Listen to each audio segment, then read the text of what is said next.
Bonjour et bienvenue à cette conférence de presse. Good afternoon and welcome to this press conference. Je vais maintenant passer la parole au ministre LeBlanc pour commencer. I will now turn to Minister LeBlanc to begin. Merci beaucoup tout le monde. Bon après-midi. Today I am joined by my colleague Minister Hajdu, Minister Blair, Minister Alghabra and Minister Mendicino.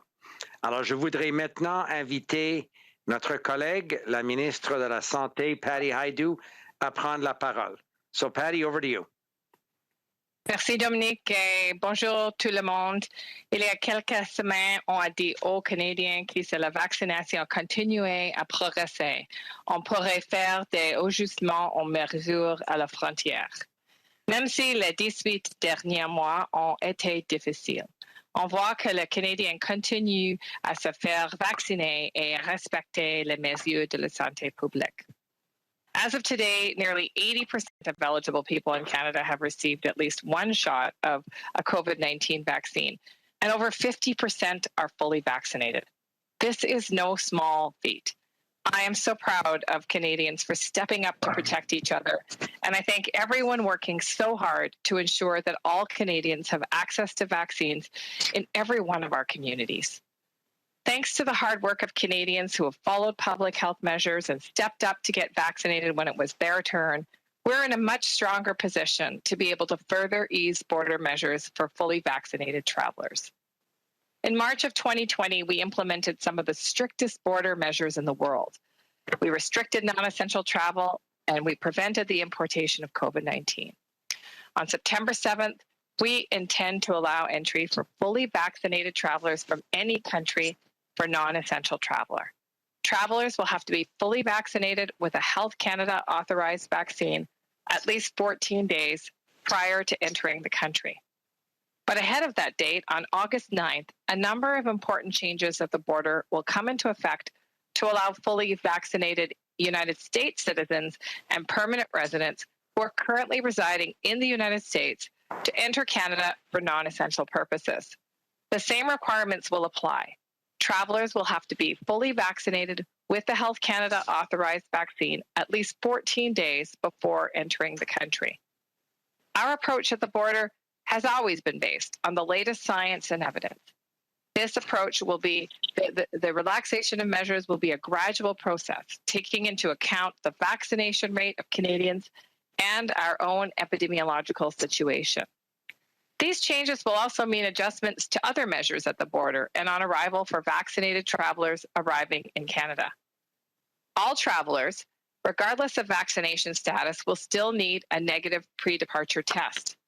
However, starting August 9th, we will shift to a mandatory randomized testing for fully vaccinated travelers. So only those that have been randomly selected will need to complete a day one test. This shift allows us to focus efforts on unvaccinated travelers while still keeping track of new variants.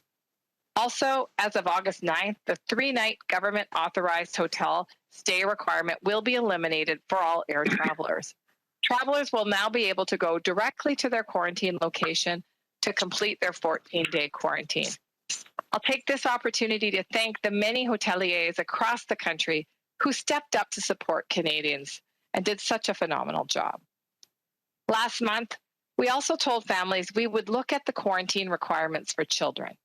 Today, I can confirm to families traveling with children under 12 that children will be exempt from quarantine, but they will still have to follow strict public health measures. This means they can accompany their parent or guardian out of the house to their destination, so long as they avoid group settings like summer camps, school, or childcare for 14 days. The current testing and quarantine requirements will not change for unvaccinated or partially vaccinated travelers. They will still be required to complete their 14-day quarantine as well as day 1 and day 8 tests. It has been nice to be able to see friends and family this summer, but we do see international evidence that the pandemic is not over. Thanks to the hard work of Canadians, things are much better here in Canada. And our progress has been hard-won. It is very important, and we cannot risk it. We are all excited to reunite with friends and family.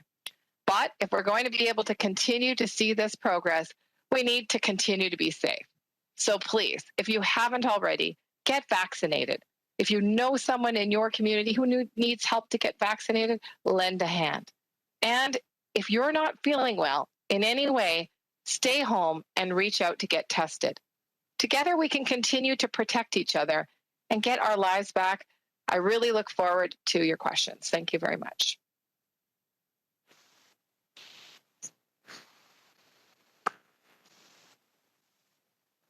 Good afternoon, everyone. I'm very pleased to be speaking to you today from the traditional territory of the Mississauga of the Credit.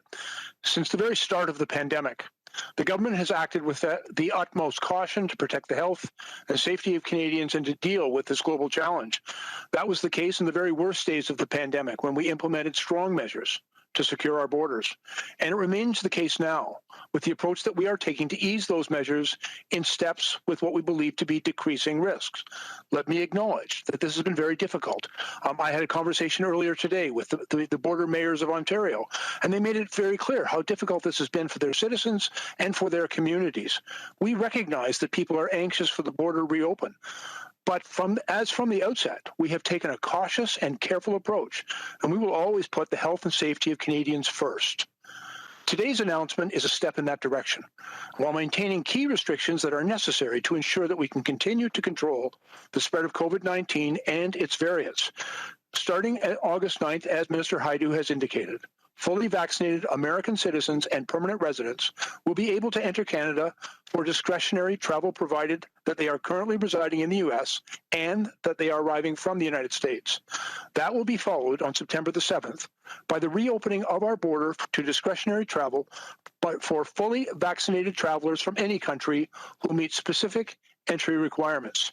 If they are eligible to enter Canada, fully vaccinated travelers will no longer have to quarantine upon arrival. The earlier start date of August the 9th for fully vaccinated American citizens and permanent residents is an acknowledgement and recognition of our shared border and our close relationship with the United States. It will give us the opportunity to test our processes and to ensure that they are effective in maintaining the health and safety of Canadians. This means that vaccinated U.S. travelers will be able to visit Canada, but it's important to note that the U.S. has not announced a reciprocal reopening of its border at this time. While each country will make its own rules and regulations, we have agreed that any move to adjust restrictions will be guided by science, as well as the potential risks to public health and operational capacity at our shared border. We will continue to have regular conversations with our U.S. partners to ensure the safety, security, and economic well-being of our respective countries. On August the 9th, to enter Canada, eligible fully vaccinated American citizens and permanent residents must also meet the pre-arrival testing requirements. In other words, they must continue to provide proof of a valid COVID-19 molecular test as is currently required. They must also be asymptomatic. And they must provide contact and travel information and proof of vaccination in English or French electronically through the ArriveCan app before arriving at our border. It's important for travelers coming to Canada to have their ArriveCan receipt and documents ready, including a digital or paper proof of vaccination before they arrive at the border. Likewise, it's the traveler's responsibility to plan ahead before heading to the border to ensure that they meet all mandatory requirements for entry.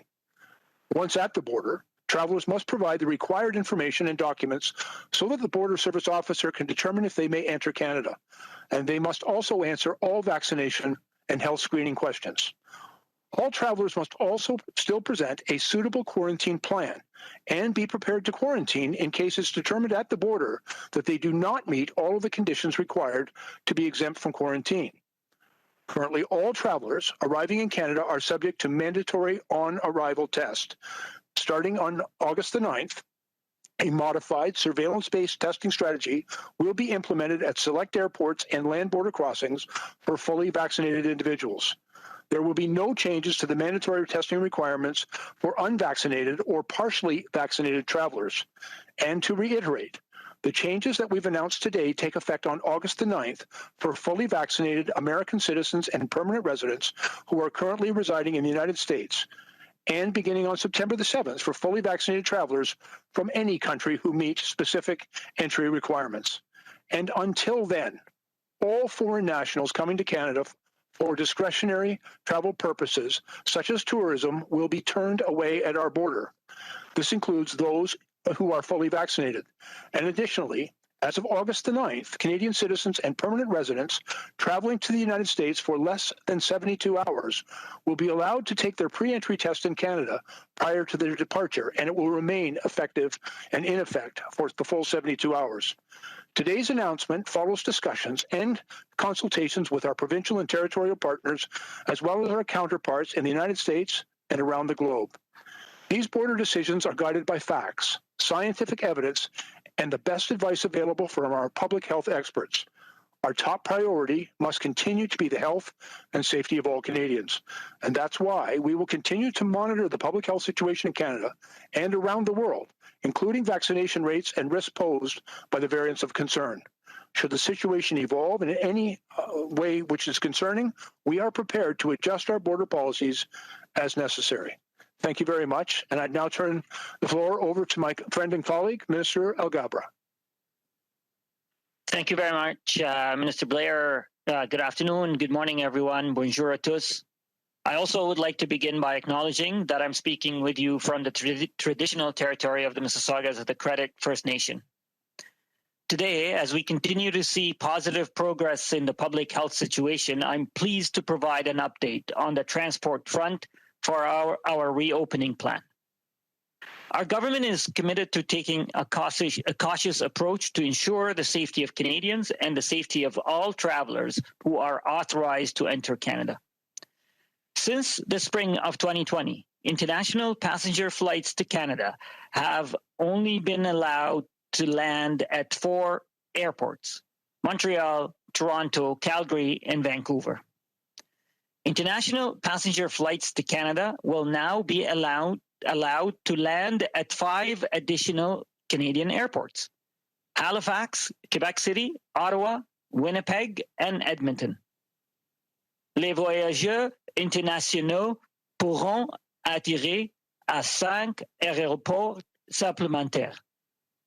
Transport Canada will work with these airports and their airline partners, along with the Public Health Agency of Canada and the Canadian Border Services Agency, to put in place the measures necessary to start to safely welcome international passengers at these airports as soon as possible after August 9th. After these 5 airports, we will be prepared to work with other airports interested in reestablishing international flights as international travel volumes and public health conditions evolve.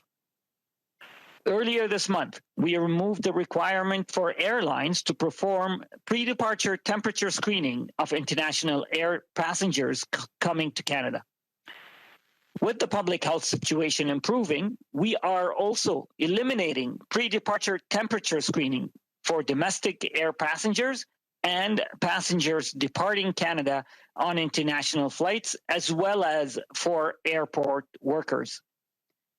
And the temperature screening requirements will be fully eliminated as of August 9th. I want to emphasize that these changes are only possible due to the extraordinary commitment Canadians have shown, following public health advice and getting vaccinated in incredible numbers. So let's keep the momentum growing. If you haven't done it yet, please get your shot.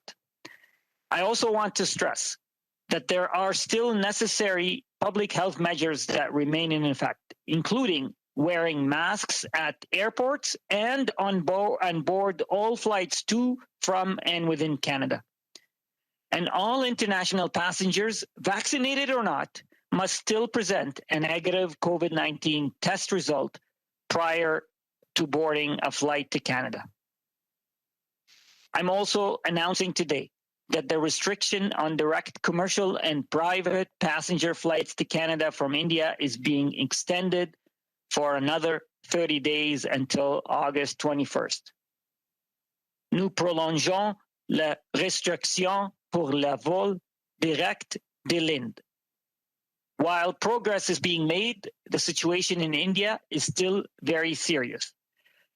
This extension is based on the advice received from Public Health Agency of Canada and will best protect Canadians from an increased introduction of the Delta variant, which is prevalent in India. As a reminder, passengers who depart from India for Canada via an indirect route must still obtain a valid COVID-19 test result from a third country before boarding a flight to Canada. In order to take advantage of the ability to resume international travel, it is crucial for travelers to properly demonstrate that they are fully vaccinated according to Canadian standards. Starting August 9th, air carriers will begin verifying that travelers coming to Canada have submitted their COVID-19 information digitally through the ArriveCan app or website before boarding a flight. This includes information and documentation to demonstrate that they are fully vaccinated. This will apply first to U.S. citizens and U.S. permanent residents who travel to Canada from the U.S. for discretionary travel on or after August 9th. On September 7th, foreign nationals from other countries will be permitted to come to Canada for discretionary travel, and they will also need to provide proof that they have been fully vaccinated according to Canadian standards. Without this proof of vaccination submitted in advance through ArriveCan, foreign nationals traveling for non-essential purpose will not be allowed to board a flight to Canada. All of the travel and transportation measures that have been put in place because of the global pandemic are based on available data, scientific evidence, and the evolving situation in Canada and outside of our borders. This is also true for the decisions to end these measures. The health and safety of Canadians will always be our first and most important priority. La santé et la sécurité des Canadiens sont notre priorité. I want to thank Canadians who have waited patiently as we carefully and gradually remove transportation and travel restrictions. I also want to thank the airlines, airports, and all workers in the aviation sector. The sector has endured a lot during the pandemic. Our government was there to support airlines and airports, but nothing beats working together to restart travel. I ask travelers to be patient during this transitional time. As volumes ramp up, there might be longer wait times than usual as airports adjust to the new reality. The global pandemic is not over yet. We need to remain vigilant and cautious.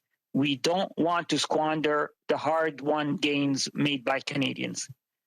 Today's announcement is great news for the aviation sector and its workers.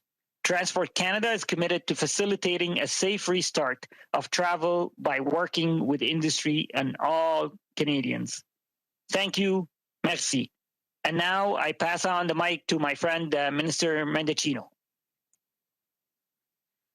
Merci, Omar, and it's a pleasure to be joining you and all of our colleagues virtually from the traditional territories of the Musqueam, Squamish, and Tsleil-Waututh.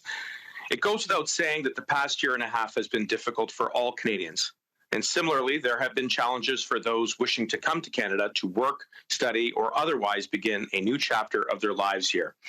That's why, within our border measures, we've created pathways to allow families to reunite, students to come back to campus, and essential workers to keep driving our economy forward. And if they're fully vaccinated, today's announcement will make travel more simple and efficient for all travelers. S'ils sont complètement vaccinés, ces mesures faciliteront l'entrée au pays de plusieurs cohortes de nouveaux arrivants, et en particulier les étudiants internationaux. With less than 8 weeks until classes start this fall, we will soon welcome back international students. International students make exceptional contributions in communities large and small across Canada, bringing tremendous social, cultural, and economic benefits to Canada. That's why we've made extensive efforts to ensure that they can keep studying despite the disruptions of the pandemic. But the health and safety of Canadians remains our top priority, so we must ensure that international students wishing to travel to Canada for in-person study follows very closely all public health measures. Ils devront notamment s'assurer qu'ils disposent des documents valides et qu'ils sont inscrits dans un établissement d'enseignement ayant un plan de préparation au COVID-19 approuvé. Les étudiants internationaux doivent toujours avoir un plan de quarantaine, même s'ils pensent répondre aux critères de vaccination complète. Ceux qui ne sont pas vaccinés doivent rester en quarantaine pendant 14 jours et ceux qui pensent être vaccinés doivent quand même avoir un plan de quarantaine. Ils doivent fournir une preuve de vaccination sur papier ou en format numérique, en anglais ou en français, ou une traduction certifiée de leurs documents et ils devront télécharger ce document ainsi que d'autres informations obligatoires dans ArriveCan 72 heures avant leur arrivée au Canada.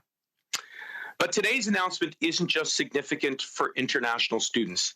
These changes will directly and positively impact pathways for economic immigrants, families, and in the humanitarian resettlement space.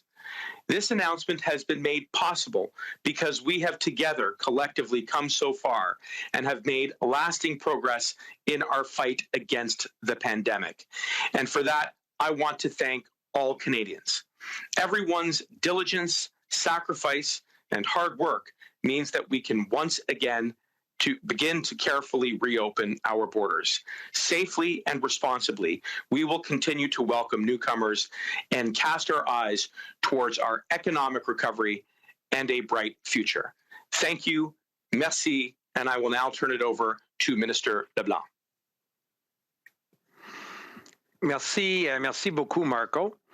Alors, comme vous avez entendu de mes collègues, à compter du 9 août, les citoyens et les résidents permanents des États-Unis pleinement vaccinés pourront entrer au Canada pour un voyage discrétionnaire à condition qu'ils soient présentement résidents des États-Unis et qu'ils arrivent en provenance de ce pays. Cette mesure sera suivie le 7 septembre par la réouverture de notre frontière aux voyageurs entièrement vaccinés en provenance de n'importe quel pays à condition qu'ils remplissent les conditions d'entrée prévues. La date d'entrée plus hâtive du 9 août pour les citoyens et les résidents permanents des États-Unis entièrement vaccinés tiennent compte de notre frontière commune et de notre relation privilégiée avec notre voisin du Sud. C'est donc dire que les voyageurs américains vaccinés pourront visiter le Canada, mais il faut souligner que les États-Unis n'ont pas annoncé pour le moment une mesure réciproque de réouverture de leurs frontières. Chaque pays établit ses propres règles et règlements. Et de notre côté, nous avons convenu que toute mesure éventuelle visant à ajuster les restrictions sera fondée sur la science ainsi que sur le risque potentiel pour la santé publique et la capacité opérationnelle à la frontière. Nous continuons à avoir des échanges réguliers avec nos partenaires américains pour assurer la sûreté, la sécurité et le bien-être économique de nos deux pays respectifs. Si jamais la situation venait à évoluer de manière drastique, nous sommes prêts à adapter nos mesures frontalières en fonction des besoins. Tous les voyageurs devront tout de même présenter un test négatif à la COVID-19 avant l'embarquement à leur point de départ. Pour ceux et celles qui sont pleinement vaccinés, nous opterons dorénavant pour un dépistage aléatoire à leur arrivée. Donc, Seuls les voyageurs sélectionnés devront se soumettre à un test au jour 1 de leur séjour au Canada. De plus, à partir du 9 août, l'obligation de séjour de 3 nuits dans un hôtel autorisé par le gouvernement sera éliminée pour tous les voyageurs aériens. Les voyageurs pleinement vaccinés, les voyageurs non pas pleinement vaccinés, pas entièrement vaccinés, pourront alors se rendre directement à leur lieu de quarantaine pour y effectuer leur quarantaine de 14 jours. Dans le cas des familles qui voyagent avec des enfants âgés de moins de 12 ans, ces derniers seront exemptés de la quarantaine obligatoire, mais devront se conformer aux mesures de santé publique. Ainsi, ils pourront accompagner leurs parents ou leurs tuteurs jusqu'à destination, à la condition qu'ils évitent des groupes, par exemple, dans les camps d'été, les écoles ou les garderies pendant 14 jours. Aucun changement n'est apporté aux exigences en matière de dépistage pour les voyageurs non vaccinés ou partiellement vaccinés. Voici maintenant ce que vous devez retenir des commentaires de mon collègue, le ministre des Transports. Les vols internationaux de passagers à destination du Canada seront désormais autorisés à atterrir dans 5 aéroports additionnels canadiens. L'aéroport d'Halifax Stansfield, l'aéroport Jean-Lesage de Québec, l'aéroport McDonald-Cartier d'Ottawa, l'aéroport James Armstrong Richardson de Winnipeg et l'aéroport d'Edmonton. Plus tôt ce mois-ci, nous avons supprimé l'obligation pour les compagnies aériennes d'effectuer un contrôle de température avant le départ des passagers aériens internationaux arrivant au Canada. Avec l'amélioration de la situation de la santé publique, nous éliminons également le contrôle de la température avant le départ pour les passagers aériens domestiques et les passagers au départ du Canada sur les vols internationaux, ainsi que pour les employés des aéroports. Et les exigences de contrôle de la température seront complètement éliminées à compter du 9 août. J'annonce également aujourd'hui que la restriction des vols commerciaux et privés directs de passagers vers le Canada en provenance de l'Inde est prolongée de 30 jours jusqu'au 21 août. Bien qu'il y ait eu des progrès, la situation en Inde demeure inquiétante. Cette extension protégera mieux les Canadiens contre une introduction accrue du variant Delta qui est répandu en Inde. De plus, les passagers qui partent de l'Inde pour le Canada via une route indirecte doivent toujours obtenir un résultat de test COVID-19 valide d'un pays tierce avant d'embarquer sur un vol à destination du Canada. Et finalement, à compter du 9 août, les transporteurs aériens commenceront à vérifier que les voyageurs venant au Canada ont soumis leurs informations sur la COVID-19 numériquement via l'application ou le site web d'Arrive-Can avant d'embarquer sur un vol. Cela comprend des informations et des documents démontrant qu'ils sont pleinement vaccinés. Cela s'appliquera d'abord aux citoyens américains et aux résidents permanents qui voyagent au Canada à des fins discrétionnaires ou facultatives à compter du 9 août, ainsi qu'à ceux et celles de Saint-Pierre et de Miquelon. Toutes les mesures de voyage et de transport qui ont été mises en place en raison de la pandémie mondiale sont basées sur les données disponibles, les preuves scientifiques et l'évolution de la situation au Canada et à l'extérieur, évidemment, de nos frontières. C'est grâce à ces efforts, les efforts des Canadiens, que nous pouvons annoncer ces allègements aux mesures sanitaires. En date d'aujourd'hui, 70% de notre population a reçu au moins une dose de vaccin contre la COVID-19 et 50% des Canadiens sont pleinement vaccinés. Continuons nos efforts afin d'atteindre un taux d'immunisation encore plus élevé. Surtout, n'oubliez pas d'aller vous faire administrer votre deuxième dose afin de vous protéger et protéger vos familles. Merci. We're obviously now happy to take your questions. So, Jean-Sébastien, over to you. Merci beaucoup, Monsieur le ministre. Donc, tel que mentionné, on va maintenant passer à la période de questions. Ministers will now be happy to take your questions. As usual, it will be one question and one follow-up per journalist. Donc, comme d'habitude, ça va être une question et un suivi par journaliste. And I will now pass it over to the operator for the first question. Je vais maintenant passer la parole à l'opérateur pour la première question. Thank you. Merci. Please press star 1 at this time for any questions. S'il vous plaît, appuyez sur étoile 1 maintenant pour poser une question. And our first question, notre première question est de Richard Zussman from Global News. Please go ahead. La parole est à vous.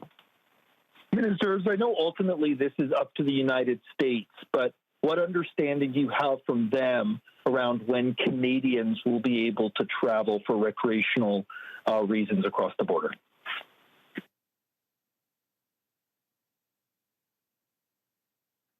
Perhaps if I may begin to answer that question, subject to any additional information my colleagues may have.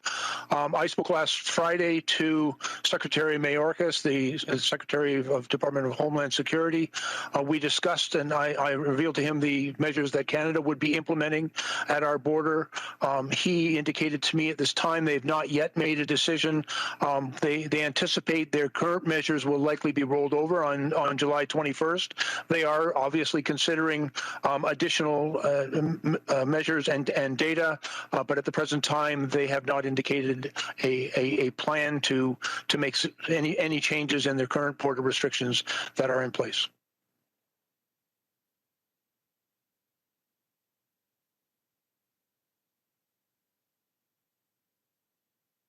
Follow-up? Have there been any conversations around how to treat Point Roberts? I know it's a small community, but one that has struggled through this, and whether there will be any exemptions for them around the PCR test in order to travel through Canada to get to the other side, to the United States, in order to do medical appointments or shopping or anything else that they may need to do on the mainland of the U.S.? And if I may, Richard, respond to that as well. We've had a number of conversations, both with officials in the United States and with BC officials, very sensitive to the very difficult circumstances. Communities like Point Roberts, they're not alone in this, but their circumstances are certainly challenging. With the new measures that were introduced, first of all, Canadians will be able, if they are allowed entry into the United States, to go to the United States and to return if fully vaccinated, exempt from quarantine, and effective August the 9th. The residents of Point Roberts will be able to come to Canada, and they'll be able to enter into Canada if they are fully vaccinated and meet all of our other requirements. If they have they'll still require the pre-arrival test, but that test will be valid for return to the United States and be valid for a full 3 days. We believe that this will facilitate not perfectly, but it's a significant improvement for the people in that community to be able to travel into Canada. They're immediately adjacent, obviously, to Canada to attend for purposes of doctor's appointments, shopping, visiting with family and friends. These are very integrated communities, but we believe that the measures that we will introduce effective August the 9th will be a significant benefit to the people who have faced very difficult challenges during the existing restrictions. Thanks.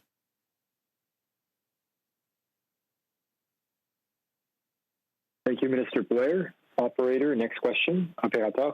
Prochaine question. The next question, la prochaine question est de Lina Dib de la Presse canadienne. Please go ahead. La parole est à vous. Merci. Minister Hajdu, my question is for you. I wonder if you could specify again the stat, because I heard two different numbers of how many Canadians got their first dose and how many their second. And could you explain to me, once you give me those numbers, why you stepped away from that threshold of 75% that the Prime Minister was talking about not so long ago, saying that we need to protect Canadians here, and it depended on how many Canadians here are vaccinated and not about how people are vaccinated outside of here. So could you explain to me why you stepped away from that 75%? Where's the science in that?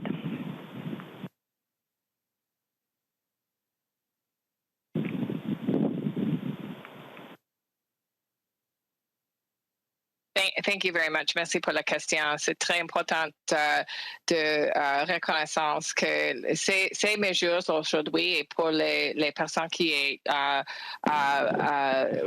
tout vaccinées. This is today's announcement is really about international travelers, Americans, and later international travelers that are fully vaccinated. We are not changing our measures at this time for individuals that are not fully vaccinated. And of course, this is based on emerging evidence from around the world that vaccination does provide a high degree of protection for individuals for both contracting and therefore transmitting COVID-19. We'll be, of course, monitoring the data at the border, and we have actually, since we've been allowing for vaccinated Canadians to forgo quarantine just recently. And of course, we see in those numbers of the 63,000 fully vaccinated Canadians that have re-entered Canada, a handful of people have tested positive, in fact, under 10 individuals. So, you know, the data that we're basing the decision on today is really about a growing sense of the protection of vaccination, both for infection and for onward transmission. The numbers I quoted today, it's as of today, nearly 80% of eligible people in Canada have received at least one shot of COVID-19 vaccines, and over 50% are fully vaccinated. So we can see that we're on the right path in terms of our own vaccination campaign. It is why we're proceeding carefully with this announcement today of the resumption of entry into Canada for fully vaccinated individuals, both from the U.S. and later on for international travelers. Okay, so as my follow-up, I hope you still can hear me. So when you say you're going to be watching and are ready to change whenever something happens, what would be the trigger for changing the rules once again? What would be the changing the rules in a way of, you know, closing up more? What exactly will you be watching for? Il y a trois buckets qui nous regardons pour ces décisions. There are three real kind of buckets of data, if you will, that the Public Health Agency of Canada is monitoring very closely to make advice to the Government of Canada, to provide advice to decision makers about any changes of stance on the border. One would be our own immunization campaign. How are we proceeding to that ultimate goal of the best protection for Canadians possible? And, you know, obviously, we've talked about 75% fully vaccinated, 80% fully vaccinated. Of course, the more people that are fully vaccinated, the more we can protect this new normal that we see ourselves in just about every province. Secondly, we're watching our own domestic data. What are the case rates in the provinces and territories? Are we seeing a rise in hospitalization or even worse in ICU rates or deaths? These are very important metrics that we constantly monitor with provinces and territories. And of course, we work closely with those premiers as well as ministers of health and the medical officers of health from each province and territory to understand their own situation and their own concerns or strengths as it may be. And then finally, of course, monitoring the international data Do we see the rise in potentially more infective variants that are emerging and creating breakthrough cases in fully vaccinated individuals? What is the state of our international partners' vaccination campaigns, and what is the state of the pandemic? We know this virus has thrown us many curveballs internationally and here in Canada over the last almost 2 years now, and so all of those data points are constantly monitored by the Public Health Agency of Canada.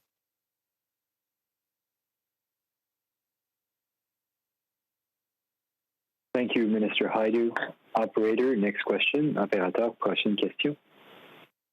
Thank you. Merci. The next question. La prochaine question est de Peter Cohen from CBC Newfoundland and Labrador. Please go ahead. Your line is open. Thank you. A question about the types of vaccinations that are acceptable. Right now, Canada is only accepting any of the approved vaccines. Why is it not accepting other vaccines that may be WHO approved, especially when there are Canadians who are going to be traveling to other countries where we're hoping and expecting that they will recognize vaccines even though they may not be approved locally? Thank you very much for the question. And I will say, first of all, that Canadians have sacrificed a tremendous amount over the past 2 years to keep each other safe. And that's why we're so carefully guarding the progress that we've made. It is also why we're being very cautious around what vaccinations we'll accept as proof of vaccination at the border. Of course, we know that the WHO does have a list of vaccines that they consider safe and effective, and we're monitoring that data with our international partners. And certainly we will adjust our stance as our officials feel comfortable to do so. Again, this approach that we're taking is really built on A, protecting the gains that we've made as a country, and B, using the best possible science and evidence to make these decisions going forward. And a follow-up to Minister LeBlanc about Saint-Pierre and Miquelon. I heard him briefly mention it in his French remarks, but I'm wondering, can you explain what will the rules be for folks from Saint-Pierre and Miquelon that want to be able to travel back and forth, especially to Newfoundland and Labrador? Well, thank you for the question. And I, in fact, spoke with the French ambassador to Canada earlier today to inform her and the French Consul General, who's resident in Moncton, that we would be making these changes. And there's similar changes that will apply to American citizens or permanent residents of the United States. The Prime Minister received a letter from Premier Fury of Newfoundland and Labrador expressing support for including the residents of Saint-Pierre and Miquelon, the French citizens who are resident at Saint-Pierre and Miquelon, for allowing them to more easily, as you noted, take, for example, the ferry to Fortune, Newfoundland, or we hope some of them will fly to Halifax. They will be subject to the same rules that will apply, as I said, to Americans. The French ambassador confirmed to me that they're able to do PCR COVID tests on the islands of Saint-Pierre and Miquelon, so they will have to have a negative test before arriving in Canada. And if they're fully vaccinated, as a great percentage of them are, they will not have to be subject to a quarantine rule, and they can visit Canada. So we think of those thousands of people that have been on those islands in the Gulf of St. Lawrence for the last 18 months, and we look forward to welcoming them safely to Canada after the 9th of August.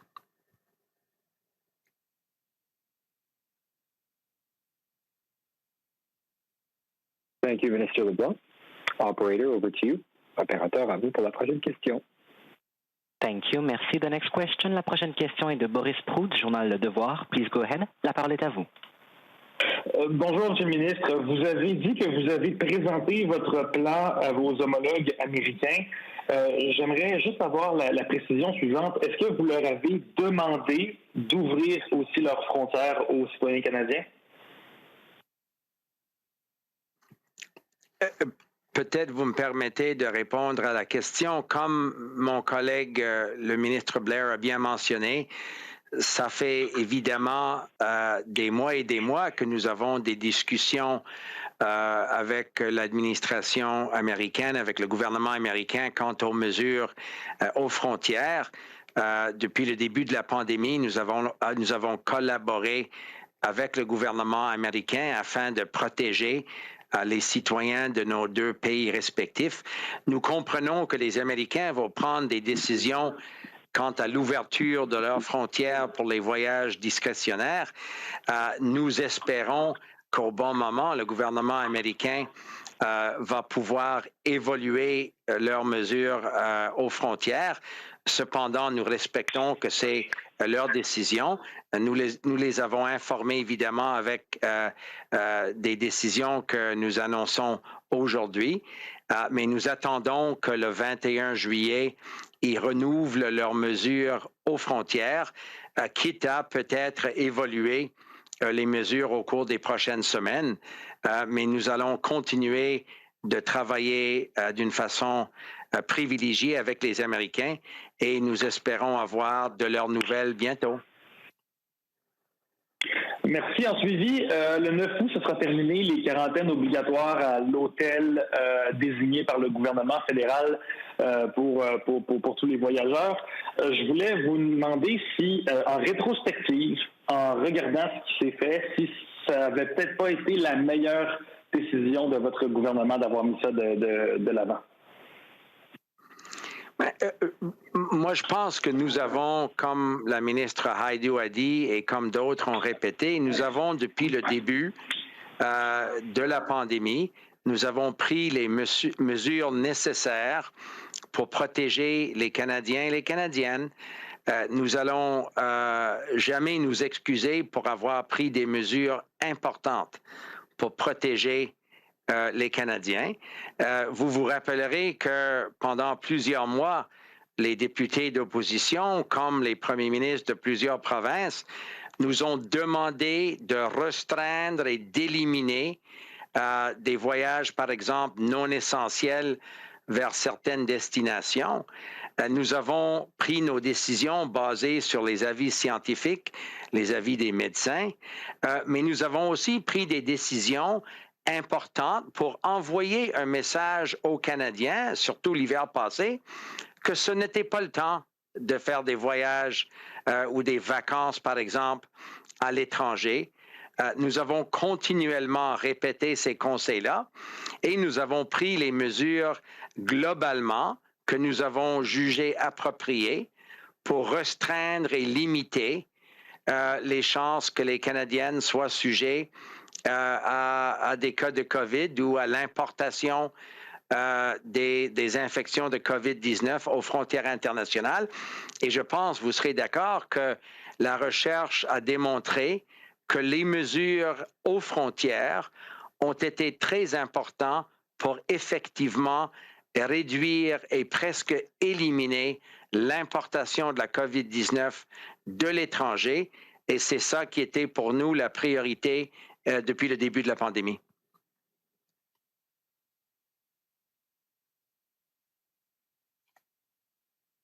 Merci beaucoup, Monsieur le ministre. Opérateur, à vous pour la prochaine question. Over to you, operator, for the next question. The next question, la prochaine question est de Mackenzie Gray from CTV News. Please go ahead. Your line is open. Hi, my questions are for Minister Hajdu. Obviously, in the announcement today, you're making changes about kids under 12 no longer needing to quarantine. Why is the government not changing that right now for Canadian citizens? Because there's many families who live outside the country who are Canadian citizens who would love to be able to come back to Canada and see their grandparents and other family members. Why is that change not immediate? Well, the changes are taking place as we've announced on the dates that we've announced to make sure that we have the appropriate operations in place to both monitor the parents and families that have children. Of course, these families will still receive check-ins to make sure that they are abiding by the public health measures. But more importantly, Mackenzie, you know, we're taking these measures with the confidence in Canadians that they will abide by the new rules. We understand that it was quite a hardship for families to quarantine with their children for those 14 days. These relaxed measures do allow parents to bring their children with them on errands, for example, but ask parents to avoid bringing their children to not bring their children to areas where there's congregations of people, including schools and playgrounds and daycares. And why is that important? That's important because, of course, children can catch COVID-19. They can become very sick with COVID-19 and they can transmit COVID-19. And we want to protect the upcoming school year. Children still are not able to be vaccinated. We don't have any pharmaceutical companies yet who have applied for a vaccine for children. Of course, we'll eagerly review those applications as they come in. But children remain vulnerable, and so do their communities. And so this measure allows for families to have some degree of functioning, for example, as I said, to be able to take care of the kinds of activities they need to, but also we expect that parents will continue to protect their communities and their families at large. Thanks. There are a number of people who have received a mixed schedule of vaccine, whether it be a shot of AstraZeneca first, Pfizer second, or mixing matching mRNA vaccines. Are you concerned that countries that are using vaccines that Canada has not approved, such as Sinopharm or Sputnik, will not allow Canadians in who received a mixed dose as a retaliatory measure for the fact that we're not allowing people in who used their vaccines? I can't speak to the motivations of other countries, but I can speak to ours. And we have been, as I said, very rigorously following the advice of our public health authorities, who are most comfortable, as I said earlier, with accepting vaccines that we have studied here in Canada to receive Health Canada approval. Each vaccine has to go through a rigorous analysis, and we have access to all the data. So as we continue to understand the effectiveness of other vaccines that have been developed in other countries and other settings, we'll continue to work with those partners as well as the WHO. And undoubtedly, as vaccine campaigns get underway and we have better real-world data around the effectiveness of those vaccines, we will be able to adjust our measures. But for now, given that we know these vaccines, we know their effectiveness, that is the choice that we've made, and it is on the advice of our public health authorities.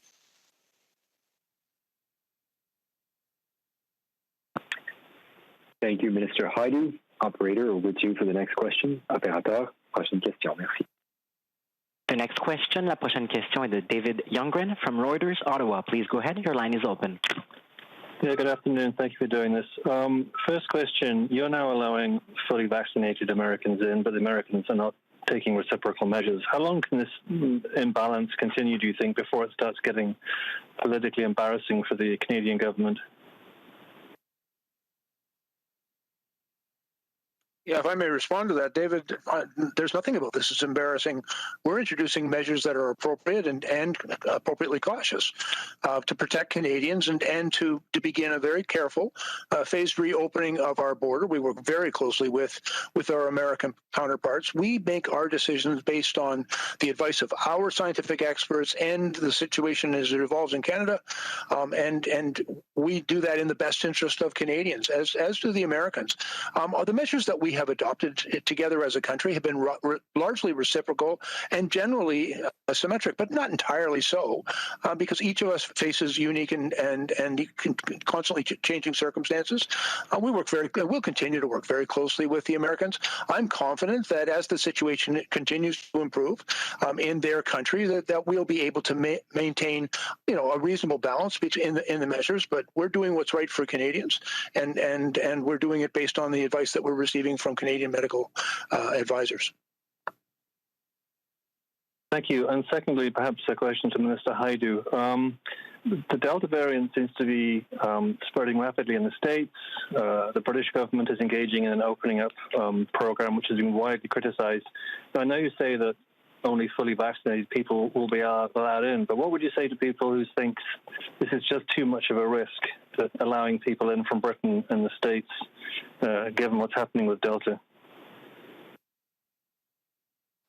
Well, thank you for the excellent question. And, your question reflects the thinking that we've had guided again by the public health authorities.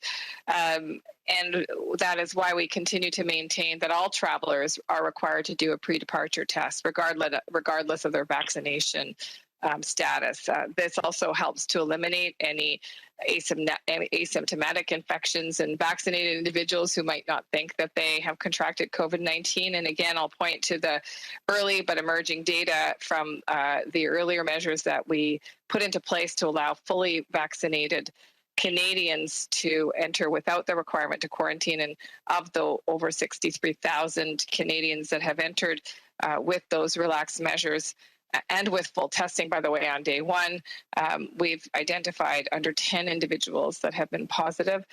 These are infinitely small numbers. Nonetheless, your question also speaks to the need to continually monitor that data, not just at the border, but certainly our own domestic data and the learnings of the many international partners that are very unfortunately seeing a significant increase in infections, including the United States. Thanks. Thank you, Minister Hajdu. And operator, over to you for the last question today. Donc, opérateur, à vous pour la dernière question. The next question, la prochaine question est de Juliane Lapointe de Radio-Canada. Please go ahead. La parole est à vous. Bonjour, j'aurais une question concernant les enfants. Vous dites que les enfants n'auront plus à faire de la quarantaine obligatoire, mais qu'il sera conseillé d'éviter les lieux collectifs. Est-ce que vous pouvez préciser qu'est-ce qu'on entend par un lieu collectif, ce qui est compris là-dedans, puis est-ce que c'est pas peut-être un peu flou finalement comme directive qu'on envoie? Ben, Juliane, peut-être je peux offrir des précisions et si d'autres collègues veulent ajouter par après. Je pense que nous avons dit, et nous comprenons très bien la situation de familles qui voyagent, surtout après ces mois tellement difficiles, et qu'ils ont des enfants qui n'ont pas pu se faire vacciner parce que pour le moment, les vaccins ne sont pas approuvés pour les enfants. Alors, nous sommes conscients de cette situation difficile pour les familles qui veulent quand même voyager d'une façon sécuritaire. Alors, les conseils que nous avons eus, par exemple, de la Dr Tam et d'autres, c'est qu'il n'y aura pas de quarantaine obligatoire pour les enfants, une quarantaine de 14 jours, s'ils sont accompagnés, évidemment, des parents ou d'un tuteur qui est pleinement vacciné. Mais les consignes sanitaires des autorités provinciales ou locales devront quand même s'appliquer. Alors, les familles vont prendre conscience des mesures locales qui s'appliqueront. Et aussi, nous allons évidemment déconseiller des visites de ces enfants-là dans des endroits comme des garderies, comme des écoles ou comme d'autres endroits où il y a énormément de capacité de transmettre la COVID-19 si jamais il y avait un enfant qui avait la COVID-19.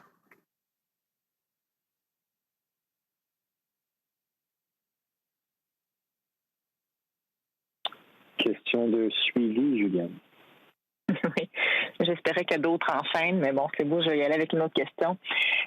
Concernant maintenant les vaccins, je comprends qu'il y a des discussions qui sont en cours avec les États-Unis, tout ça, mais il reste quand même une inquiétude chez certains Canadiens qui espèrent bientôt être capables de voyager aux États-Unis, mais qui ont reçu une dose d'AstraZeneca, une autre dose d'un autre vaccin. Est-ce qu'on craint que les Canadiens qui ont reçu 2 vaccins différents comme ça soient pénalisés, qu'il y ait de la difficulté à voyager? Est-ce que ça aussi, ça fait partie des discussions avec les États-Unis?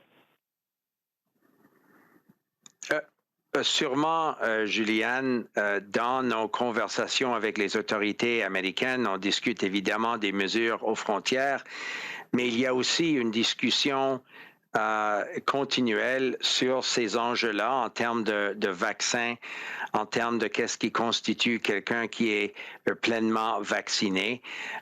Nous échangeons continuellement avec des autorités, pas simplement aux États-Unis, mais aussi dans beaucoup d'autres pays, afin idéalement d'arriver à une reconnaissance mutuelle des régimes de vaccination, évidemment basés sur les données scientifiques et l'analyse de nos autorités de Santé Canada. Mais je sais que les autorités de Santé Canada parlent très souvent, évidemment, avec leurs homologues américains, précisément pour arriver à une conclusion appropriée qui ne va pas devenir un empêchement, comme vous avez dit, pour un voyage potentiel pour un Canadien ou une Canadienne qui a suivi effectivement les avis et les conseils de leurs autorités sanitaires dans la province ou la juridiction où ils habitent. Merci, Monsieur le ministre. Donc, voilà qui met fin à cette conférence de presse. That will mark the end of today's press conference. Thank you for being with us. Merci d'avoir été parmi nous. Thanks a lot. Merci.